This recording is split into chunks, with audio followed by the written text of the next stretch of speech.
We're now going to take up a serious problem in Swedish industry, namely that of tied-up capital. Would you like to say something about this, Klaus? Yes. We now have in front of us a picture which shows the capital cycle in a company. Here you can see the funds. With this money we are able to buy materials which we put into the stores. Then we take the material out of the stores and start production.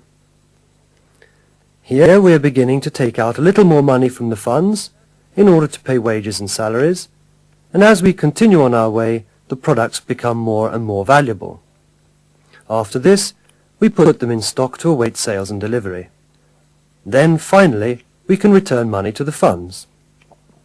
So it's quite a long cycle before we get our money back. Now you might assume that this all takes place at the same speed, but unfortunately this isn't the case. It's something like coming onto a motorway and suddenly being stopped by roadworks.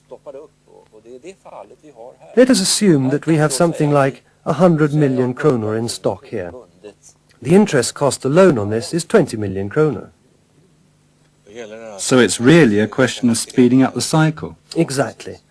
Let's say that we can improve our purchase planning so that we don't need to have so much material in stock.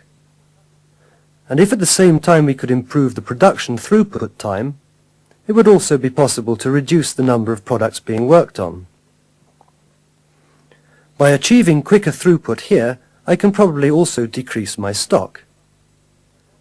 So I don't need such a large buffer stock. And suddenly, we've managed to take away half of what we had tied up in capital, and we've earned 10 million kronor in interest costs alone. But that's not all. We've also gained 50 million kronor which we can use for something else instead, and that's not bad. I know examples where the production manager has said, "I'd very much like to invest in some new modern production equipment." And then the executive management says to him, "Of course you can. Just reduce the capital you have tied up in products being manufactured and in stock. Then you'll have the money to invest in modern production equipment." And so he can speed up the flow even more, getting more money and investing more. And in this way we create efficient industry. And that is capital rationalization.